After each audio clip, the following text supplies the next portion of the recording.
Good morning, John. Good news for self-employed people with chronic pre-existing conditions like myself. Soon, insurance companies will not be able to be biased against you for having even the bizarrest of pre-existing conditions. Today I wanted to bring you the top 10 weirdest diseases that I could find on the internet. In no particular order, the first bizarre disease that I want to talk about today is complications due to lightning strike. Those who have been struck often have problems with their memory, with their equilibrium, with motor control, and oddly enough are much more likely to commit suicide than the average person. However, this is by far the most peculiar bit. One of the complications of being struck by lightning is that you are much more likely to be struck by lightning again. So yeah, if for example the place that lightning does not strike twice is Roy Sullivan, that is inaccurate because Roy Sullivan was struck by lightning 7 times. Bizarre disease number 2 is pica, a disease common in children but also, oddly enough, common in pregnant women, in which people want to eat things that are not food. You got nails, dirt, coal, sand, pounds and pounds of human hair stolen from beauty salons. Bizarre disease number 3?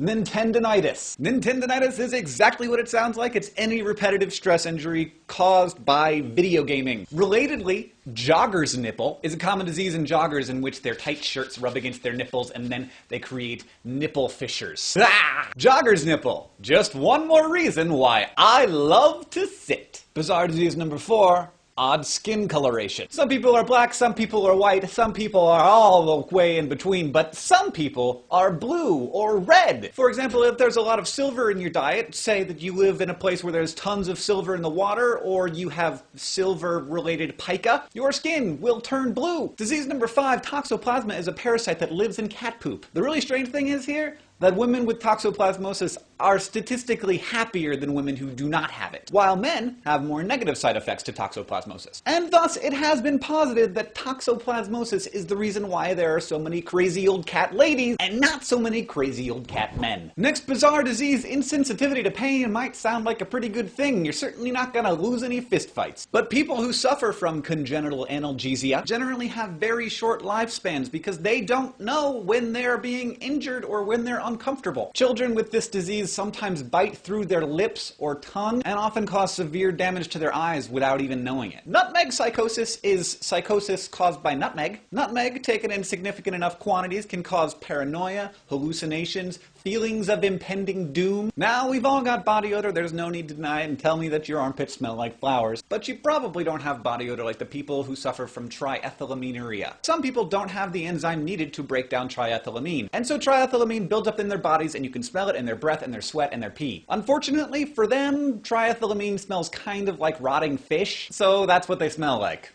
which is pretty horrible. And finally, number 10, we have possibly the coolest name in all of medical disorder history, Undine's Curse. Undine's Curse, aside from being a really horrible curse, is fascinating because people who suffer from it literally die if they fall asleep. You're either born with it or it sets in after a serious trauma, and it's more officially called primary alveolar hypoventilation. But the name of the disease comes from the myth of Undine, who, in Greek mythology, is a man who cheated on a water nymph, which, let me tell you, is something you never want to do. The water nymph was so enraged that she cursed him to forget to breathe if he ever fell asleep. John, the theme for this week is top 10 lists. That was mine. I want to hear if you guys have any bizarre diseases in the comments. Telling me about the diseases that you have, and tell me how you're feeling about the new healthcare legislation. I'm looking forward to seeing all of you in the comments. John, I will see you on Wednesday. Don't forget to be awesome.